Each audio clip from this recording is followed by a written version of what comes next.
Payments Podcast from Bottomline Technologies. Greetings and welcome to the Payments Podcast. My name is John Gaffney. I'll be your host for this episode, which will cover the recently wrapped Association of Financial Professionals Conference, where all walks from the financial world gather to learn about and discuss the most important issues of the day. We're going to discuss key takeaways from that conference with Nick Berents, Director of Solutions Marketing for Bottomline's Banking Operating Segment. Welcome, Nick. Thanks for joining us. Thanks, John. Glad to be here. All right. Thank you. So, Nick, there's a lot of mix of people, a great mix of people, I would think, at AFP. You got Treasury, you got APAR department, CFOs from banks, real wide variety of attendees. What was your sense of the energy and the general vibe there? Yeah, so I guess compared to last year, there was a lot more energy, in large part because AFP about a year ago, they might have had maybe a third of their attendees that they normally would have had, and that was obviously because of COVID. So what they did was they broke it out into in-person and also a virtual conference last year. But this year, everybody was there in person. It was in Philadelphia, which is a fairly easy city for most to get to. And I think it was, I thought the energy level was very good. It was a lot of folks glad to see each other, but folks were there to do business as well, to learn and to do things like, a lot of them are certified treasury professionals. They need to keep that status live, so they go to educational sessions to get credits to keep their CTP designation. So, and I would say, you had a mix of treasury, but you also had a lot of banking folks as well, because a lot of commercial banks serve those treasury customers. So they wanted to make sure they were getting in front of them and understanding the issues that the corporate treasury folks were looking at and considering. So a lot of vendors and a lot of activity. Yeah. I talked with somebody else from our company who went to the last AFP, and he was saying that he was very impressed with the level of knowledge among the attendees there. Did you get that vibe too?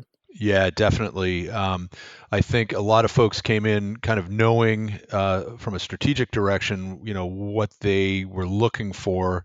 Now I'm talking about, folks that were walking the show floor. They tended to come by our booth and ask some really specific questions, and they were looking to have conversations related to different types of technologies and processes. And I think that the education sessions that I attended were very pointed. They had a lot of very good tips for a lot of their attendees. For example, so there were some sessions about corporate fraud and how to identify potential fraudsters within your organization, traits to look for, things to look for, and which I found pretty fascinating. And then there was also new information there. There were new technologies, but also new ways of looking at things and things for treasury professionals to consider and for their banks to consider from a roadmap perspective. So a lot of people were very focused, and I think the level of attendees, these are folks that have been doing this for many years in their professional careers. Yeah, interesting. What was the chatter like on the show floor? What was some of the hot button issues? Yeah, so there were a few that I thought was fairly interesting. We had a lot of folks come by asking about treasury management systems. So in other words, the idea that you have a centralized place where, as a corporate, you can look at your you can pull all your information from you're working with different banks. You might have a bunch of different banks that you work with, across the country, say, and you're pulling all that data into one interface so that you can manage your treasury systems and you can understand your cash flow and where things stand through all your banking accounts. A lot of talk around that. Fraud is always a big topic at a show like this. The fraudsters are always evolving, and it feels sometimes like corporations are maybe a step or two behind. So they're trying to stay on top of it, try to understand what the landscape is like, and also what tools are out there, because there's a lot of different tools that you can use to answer a lot of different fraud challenges. So I think there was a lot of education there. It's a treasury professional needs to understand it, but they're not always looking at fraud in particular. That's not their central role, but they need to be really concerned about it. So I think that's part of the education process there. Well, I know you went to a lot of panels when we were talking before. What were some of the better ones? Yeah, there was a real interesting panel from what was called the Business Payments Coalition. And the only reason why I kind of tapped into that was somebody from the Federal Reserve came by our booth asking if we knew about it. And I hadn't, and I asked a few of my fellow banking folks if they had, and it was a little bit of I heard about it a few years ago, not really sure what's going on with it or what it is. So I went and attended, and it was pretty fascinating. The Business Payments Coalition is I guess a partnership with vendors, but the Federal Reserve is involved, and I'm sure there's others involved that I didn't see there. But essentially what they're proposing is I guess what I would call straight through processing for invoices. They called it e-invoicing, and I think the underlying premise of it is that the stats they share are that 75% of invoices require manual processing, and that costs U.S. businesses anywhere from 160 to 200 billion annually. So the reason why that happens is because nothing is completely automated in that process of invoicing and then remittance. There's pieces that are automated, but there's still a lot of manual process involved. And what their goal is to build out a platform and knowledge so that they can automate the entire process to take those costs out of there to make things much more efficient. And they even point out stats like paper. When you're talking about paper invoices, only 45% of them get paid on time, but electronic invoices are paid on time 92% of the time. So when you hear things like that, you kind of go, okay, there's something there. So I think from my perspective, it was interesting to listen to and maybe even get involved with at some point. But I could tell by the response, the folks in the audience, there were a lot of people that didn't have much knowledge. So they actually interrupted the speakers a few times to kind of press for more details. I think there was a lot of real strong interest. What is this thing, and how are you guys going about it, and when is it going to be in the market? Those kinds of things. And it's still a panel it's a group that's still working this through, but they want to set up a bunch of standards so that they can lower costs, offer better cash management, reduce errors, mitigate fraud risk, and also increase transparency in the whole straight through processing perspective. Yeah, you said one of the magic phrases here was just cash management. There's a treasury aspect to the show, as you mentioned, and you also mentioned that people wanted to know more about treasury management systems. Now, I hear a lot about cash forecasting and how it's still almost an impossible errand these days. What did you hear about that? Take the treasury angle of this show, if you could. Yeah, I think the cash forecasting it's really that is really a hot topic. It has been for a while, and I think the reason why it has been is nobody's really nailed it.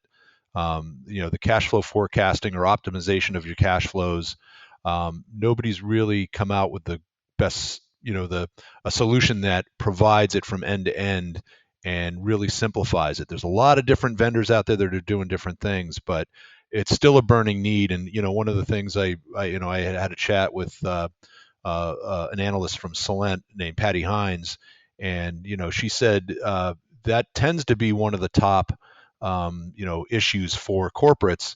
And I always sort of pivot towards the banks that are supporting the corporates, and I asked her, well, do you know of any banks that are really supplying that? And she said, not really. Some are working on it, but if a bank can come out with a really strong cash flow forecasting solution, that would really go a long way to helping their customers. And if they don't do it, then those customers are going to look for other fintechs to help with that. And so there are firms that are doing that kind of thing out there, but it's, if you were starting from scratch, you wouldn't really know which way to turn at this point. Interesting. I'm going to break a little bit from the show, Nick. I'm going to ask you, now that you have all this knowledge from AFP, I'm going to ask you some of the things that you're looking at for 2023. Sure. Well, from the banking perspective, I think one of the big things that'll be happening next year is the launch of the Federal Reserve's FedNow system. Right. So we already have real-time payments from the clearinghouse. So this will be their version. They'll call it faster payments. And the FedNow system platform is now in pilot, but if things are headed the way they're supposed to, they'll have it live by summer, and then other banks can start to use it and deliver to their commercial customers. The reach of the Federal Reserve is probably a little bit more than the clearinghouse, I would venture to say, because the clearinghouse is owned by big banks and the Federal Reserve touches all banks. So I think and it's interesting because some folks are looking at it as, do I do one or the other? I think the answer is you got to do all of it. You've got to enable both, because you don't know. There's a lot of use cases being proposed, but nobody's really clear yet on how it's actually going to be embraced and adopted. So it's out there, and it's for banks and corporates and small businesses to use as well. So I think it's going to be a continuing evolution, which will be interesting to watch. The other thing is, which is always coming up, and it's always coming up with our bank customers, is APIs. The ability to build solutions through APIs. The banks don't always come to us and say, we want a solution that you provide necessarily. They want flexibility to build their own solutions, on top of what they're getting from us. So the API discussions, it's constant. It's probably more than it was 4 or 5 years ago, and I think that's just going to continue. And I would say there's one more area that's interesting. I wouldn't say it's related to AFP quite at this point, but the idea of commercial onboarding. How do you onboard commercial customers to buy, automate the process to get new products and services through the bank, through a streamlined, completely automated process, rather than having to go into a branch or call your banking rep and calling them a week later, like, what's the status of trying to get a new line of credit or something like that. It's completely automating those processes. Nobody really delivers a solution like that now efficiently. So I think that's something to keep an eye on. There's a lot of opportunity there as well. All right, that's a wrap. Nick Berents, Director of Solutions Marketing for Bottomline's banking operating segment. I want to thank you very much for your time. You got it. And I wish I was in the World Series right now, but they already have a cleanup hitter. So, well, very good. So once again, John Gaffney Payments Podcast. Please give us a listen wherever you get your podcasts, whether it's SoundCloud, Apple, Android, or Spotify. Thank you.